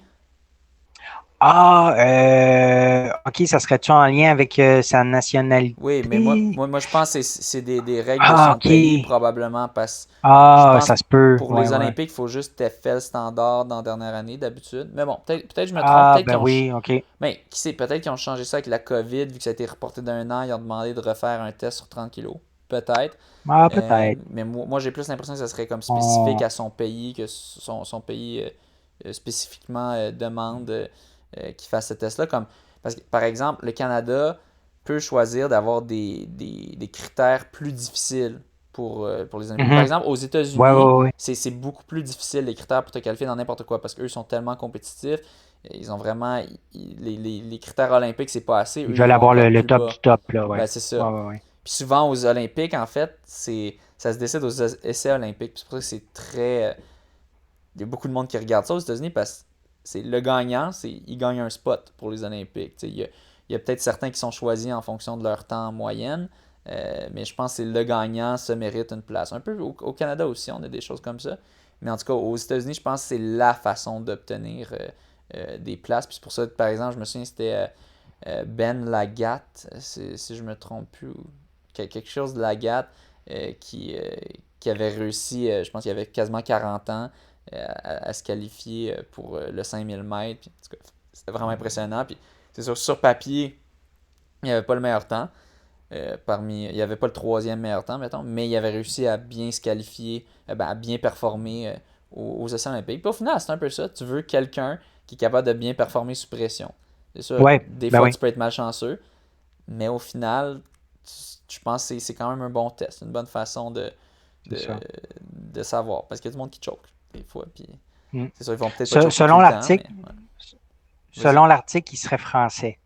Ah, Donc, Morad Hamdouni, c'est ça. Ce serait un Français, ouais, ben, selon l'article. peut-être Je n'ai pas été voir plus loin. peut-être ce sont des critères de l'équipe de France. Peut-être. Ouais. Cool. Next. Oui, un autre article que j'ai vu cette semaine, ça concerne la Sud-Africaine Caster Semenya. Oui. Je ne sais pas si je le prononce comme il faut. Oui. Qui est une athlète sud-africaine, mais là, qui a, attends un petit peu. Elle devrait faire, on lui demande de faire un test, un traitement pour baisser son taux de testostérone. Oui, ben, Parce que ce que je comprends, c'est que ce serait un homme. Ben, non, mais j'en ai déjà parlé Ben, au c'était podcast. un homme. Non. Non, elle n'était pas OK. un homme avant. C'est OK. qu'elle est née avec les deux organes. OK, je Dans le m'excuse. C'est fond. ça, je n'étais pas certain. Oui, elle est née avec OK, les deux OK. organes. Là, au final, ses parents ont choisi de l'élever comme une fille. Mais elle avait quand même, je pense qu'elle avait des testicules à la naissance ou quelque chose de genre. Donc, son niveau de testostérone OK. est plus élevé, beaucoup plus élevé que toutes les femmes, que la moyenne des femmes. Là, elle clenchait tout le monde sur 800 mètres. Puis ça avait comme fait une controverse parce que Ouais.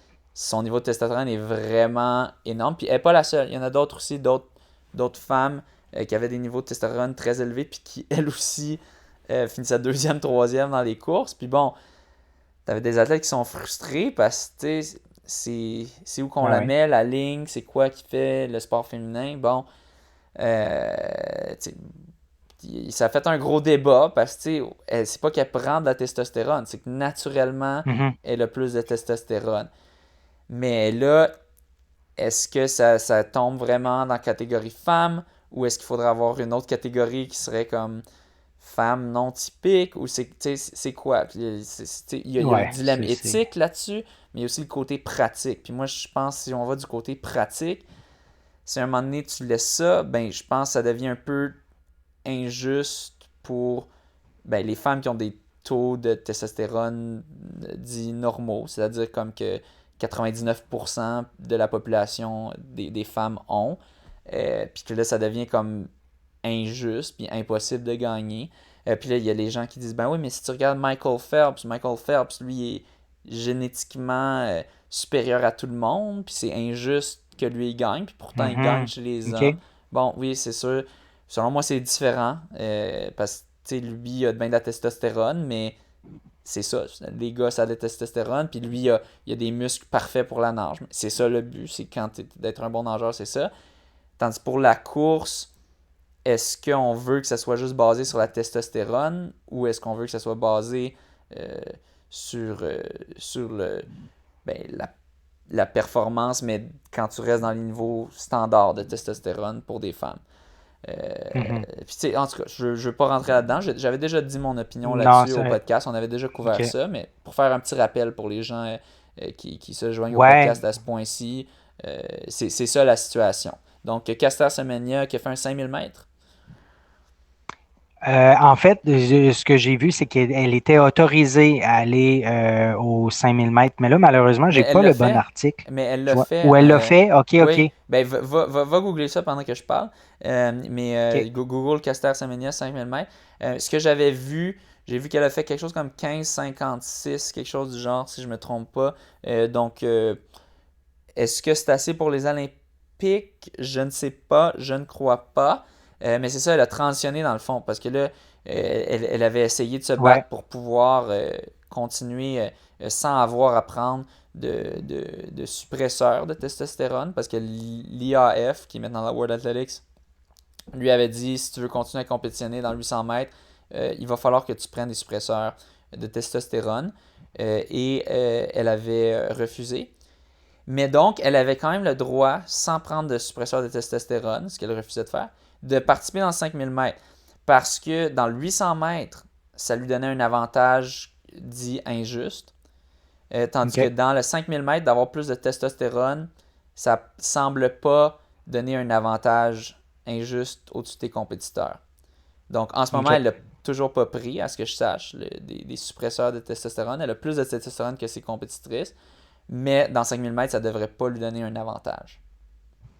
C'est ça, ben là, effectivement, là, dans le fond, j'avais pas pris le bon article tantôt, là, fait que je me cherchais un peu. Fait que c'est ça, dans le fond, oui, c'est un article c'est récemment, c'est hier en fait. Elle a remporté le 5000 mètres avec son meilleur temps au championnat sud-africain d'athlétisme. Son meilleur temps qui est de 15 minutes 58, mais le standard olympique est 15 minutes 10. Ouais, c'est ça. Donc, elle n'a pas réussi, mais elle a jusqu'à la fin du mois de juin pour se qualifier. Quant à moi, c'est beaucoup trop grand comme différence. Comme 15,56, différence. 15,10, c'est énorme. Aller chercher 15,58, ouais, c'est ça. Ouais. Elle a remporté sa course quand 48 même. Mais, secondes. ouais. Ouais. Elle a remporté la course, mais je pense pas que c'était une des courses les plus relevées. Ou peut-être qu'en Afrique du Sud, ils sont pas si bons 5000 mètres, je sais pas. Pour réussir au Québec, ça serait très bon, là, mais pour aller aux Olympiques, c'est pas assez. C'est ça. Elle aurait déclaré là, après sa victoire qu'elle va miser là, exclusivement sur les épreuves de fond pour le reste de sa carrière. Ouais. Fait Non, qu'elle c'est n'ira ça. pas faire des traitements de réduction de testostérone. C'est ça. Elle c'est quand même un statement. Elle refuse de faire ça. Elle dit, ben moi, je suis moi. Je veux pas me modifier. Puis je comprends ça. En même temps, t'es né comme ça. T'as pas C'est envie de te changer puis de te prendre des choses un peu Exactement. chimiques, si on veut. Je sais pas qu'est-ce que je ferais dans cette situation, mais il y a beaucoup de personnes du mouvement, des mouvements LGBTQ+, et trans qui étaient vraiment derrière elle, puis qui étaient un peu fâchées, pas un peu, très fâchées de la décision de dire qu'elle était forcée de prendre quelque chose qui n'est pas naturel pour, si elle voulait continuer pour réduire quelque chose qui est naturel. Ouais. Pour si elle voulait continuer de compétitionner chez les femmes. Mais en même temps, tu as beaucoup de femmes qui disent ben il faut qu'on défende la catégorie femme. Parce que dans le fond, la catégorie homme, c'est comme la catégorie ouverte. N'importe qui. Une femme, techniquement, je crois. Je suis pas sûr, mais je pense qu'une femme pourrait compétitionner chez les. Je sais pas, non, je veux pas dire n'importe quoi. Mais bref, les hommes, c'est un peu comme la catégorie ouverte dans la plupart des disciplines, sauf peut-être la gymnastique, certaines choses. Tandis que les femmes, c'est comme une catégorie qui est plus protégée, parce que tu veux pas qu'il y ait n'importe qui puisse rentrer dans cette catégorie puis juste tout casser la baraque, dans le fond. Pas que n'importe qui peut casser la baraque, mais mettons un homme très average, très average, très bon, mais pas assez bon pour être pro ou semi-pro. Si mettons, il faisait un changement de sexe, mais sans changer ses hormones, puis continuait de faire les mêmes temps, pourrait, mettons, finir top aux Olympiques. Mettons, moi, je déciderais de faire ça.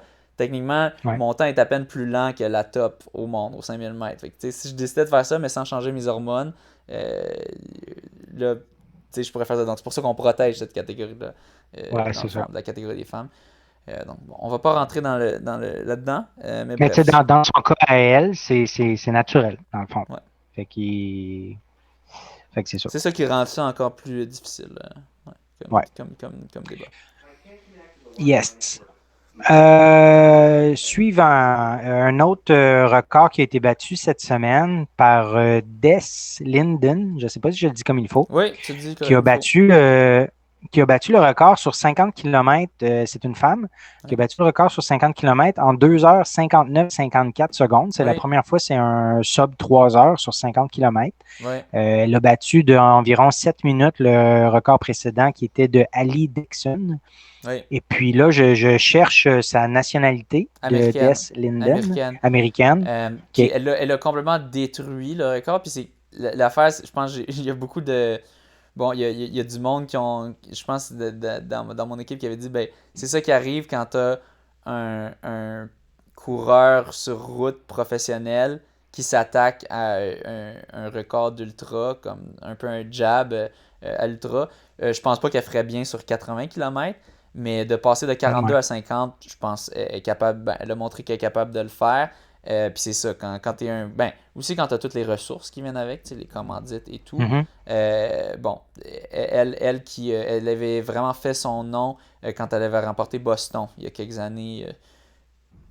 Une ou 2 années, elle avait remporté Boston, puis bon, les gens capotaient. C'est rare qu'une Américaine remporte Boston, vu qu'il y a plein de coureurs internationaux. Donc, les gens avaient été très impressionnés. Je pense que c'est la même année. Je pense que c'était l'année de Yuki Kawachi, dans le fond. Je pense que c'était ça. C'était quand il y avait eu les gros torrents. Corrigez-moi si je me trompe. Et qu'il y avait en deuxième position chez les femmes, c'était une infirmière qui n'était pas du tout pro, qui travaillait vraiment comme temps plein ou temps partiel, mais qui travaillait beaucoup en tant qu'infirmière. Puis là, une fois qu'elle avait gagné ça, ben, avec la bourse, puis avec les commandites qui sont venues avec, elle a lâché ça pour se mettre un peu plus à temps plein sur la course. Puis la troisième, ça avait été Krista Duchesne, canadienne, que c'était un résultat incroyable pour elle aussi. Donc, ouais, les conditions difficiles qui peuvent favoriser certaines personnes plus que d'autres. Des gens persévérants. T'sais, être infirmière, c'est une job, faut être fait fort. C'était toute une année. Bref, Des Linden, qui est vraiment une coureuse de haut niveau. Elle a vraiment éclaté le record. Elle a battu par 7 minutes. Oui, c'est une course d'ultra, mais 50 kilos, c'est comme le bébé des ultras, comme on l'appelle. Donc, elle a vraiment détruit ce record. Puis, son temps au marathon, là, je viens de trouver un article, 2h31, c'est ça, son temps? Ah non, peut-être je me trompe, pardon. Tu sais-tu son temps sur marathon? Je te dirais d'aller vérifier ça pendant que je passe du temps à jaser, mais je suis pas mal sûr que ça serait plus bas que ça selon le temps qu'elle vient de faire sur 50 kg. Parce que si elle fait ça sur 50 kg, rajoute 8 kg. 2h22 Boston en 2011. OK, puis ça, c'est peut-être pas son record. Attends, en 2011? OK, ça, c'est son record. OK, oui. Si c'est en 2011, c'est probablement son record. Je pensais que tu disais Boston de la dernière année. Donc, 2h21, ça aurait plus d'allure. 2h22, ouais. Des, c'est Désiré, en fait, son prénom. Oui, c'est son petit nom court, mais son nom complément, Désiré. Yes. Good. Next. Là, on est rendu à un autre record. On passe à un autre record spécial aussi. C'est une japonaise qui vient de battre le record du marathon le plus rapide à 60 ans et plus, en tout cas dans le range, j'imagine, 60-70, en 2h52. Et c'est le nom Mariko Yugeta. Oui. Donc, ça a été fait dans la dernière semaine aussi. Une japonaise, oui. Je suis pas mal sûr qu'on a déjà parlé d'elle au podcast. Ou peut-être qu'il y a bien des japonaises qui battent des records d'âge, là, mais je me souviens d'une histoire d'une coureuse japonaise qui avait battu un record, un certain record. Puis, donc, c'est quoi exactement encore son record? Elle a 62 ans, donc c'était le record dans les 60 ans. Là, je ne sais pas c'est quoi le range, là, 60 à 70 ans, ou 60 ans et plus, ouais. En 2h52. Puis le précédent record était de 2h56, il avait été couru en 2019. C'était elle qui l'avait. En fait, c'est elle qui avait le record 2h56 en 2019. Elle vient de battre son record encore. Fait que sûrement qu'on avait parlé d'elle quand elle avait eu le record. J'avais, parce que c'était pas encore. C'est fou pareil. Podcast. Puis, c'est. À 62 ans, battre son record de 60 ans, c'est incroyable. Ouais, 2h52, hein, t'as dit? Ouais. Pensez-y. À 62 ans, là. Pensez-y, là, un petit peu. Là. Femme, 62 ans. C'est incroyable ce que certains sont capables de faire. Il y en a qui vieillissent avec grâce, comme on dit. Ouais. Un autre article que j'ai vu cette semaine qui est que le numéro 2 du principal parti au pouvoir au Japon estime qu'il y a toujours un risque d'annulation des Jeux olympiques parce qu'ils ont toujours dans l'idée de les faire. Mais le numéro 2 du parti au pouvoir, il dit que c'est possible qu'il y ait une annulation. Fait que probablement que le numéro 1 ne le dit pas, mais le numéro 2 le dit. Donc, on est à 99 jours de l'ouverture des Jeux olympiques, puis c'est toujours probable qu'il y ait une annulation due à la COVID. Là. Ça, c'est des jeux qui doivent se faire sans spectateurs qui viennent de l'étranger. Là, c'est ça, exactement. Annuler sans hésiter. Nous devrons annuler sans hésiter si ce n'est plus possible de le faire. Avec ce qui se passe avec les variants et tout, là, ça pourrait être le cas que ce soit annulé, malheureusement. On verra bien. Je sais pas jusqu'à quand qu'ils se donnent tu sais, c'est quoi le deadline là, qu'on se dit, OK, Quant à moi, ça serait 4000 nouveaux deux cas en mois une avant. journée au Japon. Là. Quant à moi, ça serait 2 mois avant.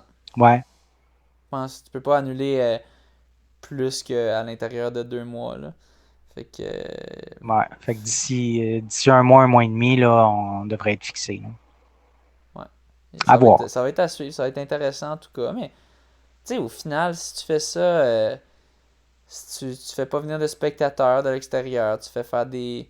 Ouais, faut faire des quarantaines à tous les athlètes, mais au final, je pense que ça se peut se faire. Je pense qu'ils pouvaient pas le faire l'année précédente parce que c'était comme trop dernière minute, puis que c'était comme trop de Mhm. nouvelles choses. Là, j'ai l'impression que les gens sont un peu plus habitués à vivre avec ça. Puis que bon, si on limite beaucoup ça, je pense que ça serait quand même un bel événement. Je pense que ça ramènerait un peu de joie. Je pense que ça serait le fun. Je pense que tous les gens seraient Ouais, rivés là-dessus parce qu'il y aurait juste ça ouais, à regarder. Puis ça redonnerait peut-être un ouais. peu d'espoir aux gens. Je pense que ça Parce serait. qu'on s'entend, si ça n'a pas lieu, ben là, ça risque vraiment d'être annulé. Là. Ça risque pas d'être reporté encore une fois, là, malheureusement. Ou qui sait, peut-être qu'ils Je reportent à sais pas. 2022 puis qu'ils changent tous les jeux de 2 ans. Tu sais, puis que maintenant hiver, été sont Ouais. Ah, puis que synchronisés. tout soit reporté de 2 ans. Eh, mais là, Ouais. ouais, Ou en tout cas, hiver, tu le l'impact sur reportes tous les aussi. autres. Ouais, c'est ça. Ouais. Je sais pas. Bonne question. Mais, ouais. Mais bon, je pense qu'on Fait va terminer avec ça parce que là, on est déjà rendu à 1h20 quelques, puis l'autre article est Ah, ben, quand même long. ah, OK. Ouais. C'est toi qui le sais. Le dernier, je l'avais pas Ouais, il y a regardé. plusieurs points dedans, donc on va couvrir ça au prochain épisode. Donc, OK. Tu pourrais mentionner c'est quoi, par exemple, là, pour l'annoncer à nos dans auditeurs? le fond, Hein? c'est des petits. C'était un article du Running Magazine, que des fois j'aime bien bâcher pour leur travail journalistique. D'habitude, ils font une bonne job, mais des fois il y avait une couple de fois que c'était un petit peu douteux. Quand ils parlaient de records pas très légitimes de certaines personnes. Mais dans le fond, qui parlent des items pas de course, mais qui sont. Ouais, désolé, c'est mon. Je sais pas pourquoi mon petit Google Mini fait ses bruits. Mais dans le fond, des items pas de course que les coureurs devraient tous avoir, que tous les Ah, coureurs OK. devraient avoir. OK, OK. Puis là, je voulais qu'on saute dessus pour voir lesquels sont vraiment tant nécessaires puis lesquels ne le sont pas. Quant à moi, c'est assez rare. Les items pas reliés, pas de course qui sont nécessaires à la course, c'est un peu Qui sont contradictoire. Ouais, c'est ça. Mais ben, ça ne dit pas qu'ils sont nécessaires à la course, mais que tu devrais avoir en tant que coureur. Donc, on regardera ça dans le prochain épisode de nouvelles. Bon, Cool. j'espère que j'ai pas trop ranté. Désolé pour ceux Non, qui non, aiment non, la c'est correct. CAQ, puis en tout cas, qui sont. Tu sais, je veux juste, tu sais, pour que les gens comprennent, je sais que c'est vrai, les effets de la COVID. Je sais qu'il y a des gens qui en meurent, tout à fait. Euh, mais c'est ça, c'est Ben, juste je pense frustrant. que le point est pas là, là. Ouais, Ça, c'est sûr, ouais. on est tous au courant de ça, Mais mais c'est une question de non, pour c'est et de contre. l'aspect, Ouais. c'est ça. Puis, tu sais, l'aspect de la science là-dedans, on se pose la question, tu sais, c'est ça, c'est-tu prouvé scientifiquement? Puis, ce qui est prouvé, c'est l'activité physique, c'est prouvé comme étant très, très bon. Puis, le faire à l'extérieur, ben, c'est ça, c'est prouvé que c'est pas si Pas si grave néfaste que que ça, ça. mais C'est ça. pas si néfaste, là, dans Donc, le contexte, là, ouais. c'est ça. C'est une question, il faut toujours regarder c'est quoi les positifs et les négatifs de chaque action. Puis là, des fois, j'ai l'impression que dans les derniers jours, il y a des décisions qu'on regarde pas tant, puis on regarde juste d'un côté, puis c'est comme un peu biaisé. Puis après ça, quand quelqu'un doute de nos choix, tu sais, moi, ça me fait. Tu sais, quand Gabriel Nadeau-Dubois se fait traiter de conspirationniste, tu sais, c'est comme. Le gars, il dit, je veux juste qu'on Hmm. regarde la science. Peux-tu nous montrer sur quelle étude tu te bases pour faire ça? Puis il se fait traiter de conspirationniste. Moi, ça me. En tout cas, Non, c'est ça ça. m'enrage. Bref, ouais, on finit sur notre positif. Faites de l'exercice. Faites de la Ouais. course pour vous tenir loin de la COVID. Oui, c'est sûr, moi, je connais. Je suis sûr que j'ai entendu des histoires de gens qui étaient en parfaite santé puis qu'ils se sont fait ramasser par COVID, c'est sûr. Mais je crois qu'en général, c'est des exceptions. Puis en général, les gens qui sont en bonne forme s'en tirent mieux. Je pense que j'avais vu quelqu'un sur Les Facebook. risques sont Oui, grandement moindres, là. les Dans le risques sont fond, grandement. c'est ça. C'est sûr, je pense que j'ai vu justement sur Facebook, je pense que c'est un gars qui s'appelle Sébastien Clément, pas Clément, notre Sébastien Clément, mais semble, ou un gars qui est quand même coureur, puis en tout cas, je sais pas pourquoi, on est amis Facebook d'une façon ou d'une autre, puis qui avait fait quand même une publication comme quoi qui s'était fait vraiment ramasser par la COVID, puis c'est un gars quand même en shape. Donc qui est en bonne forme. Donc, c'était pour tenir quand même les gens, leur dire, ouais, c'est quand même sérieux. Puis oui, je pense que c'est sérieux.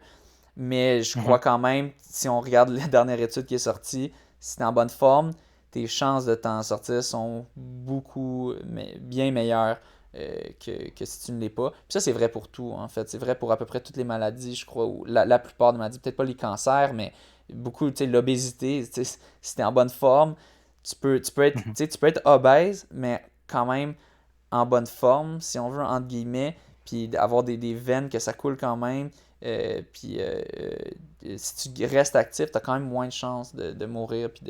Donc je pense que c'est une bonne chose en général dans la vie, puis surtout dans ce climat de COVID, d'avoir un bon cardio. Je pense que ça peut aider. Donc allez courir. Assurez-vous de revenir avant 8 heures, parce que sinon vous pouvez avoir une petite amende. À moins que vous dites Ou 21h30 sur la rive sud. Ouais, c'est ça. Quand ceux qui sont dans des belles zones épargnées par le 8 heures. Sinon, vous pouvez dire que votre eau a été coupée. Puis on verra à quel point le policier fera preuve de jugement. Mais il faut que ce soit vrai aussi, là. Faut que ce soit vrai. Ça. Mais tu vois, moi, je pense que le policier dirait que c'est pas vrai. Puis en tout cas, peu importe. Je sais pas. Donc, peu importe. Cessons de bâcher sur toutes les professions de ce monde. Merci Mathieu. Encore une fois, merci à toi. Un gros merci à Stéphanie d'avoir donné un peu de son temps en cette soirée pour nous venir témoigner, nous annoncer en primeur son retrait du Badwater. Mais bon, c'est une décision sage quant à moi, parce que tu veux pas continuer à courir sur des c'est quoi déjà le terme? Mon Dieu. Moi, je connais juste le terme en anglais. Des blessures? Des blessures? Ouais, périostite. Périostite, merci. Courir sur une périostite. Ouais. C'est pas une chose à faire, pas une chose qu'on recommande. Je pense pas qu'elle non plus le recommande. Donc, sur ce, merci. Bonne soirée. Yes, bonne course. Merci.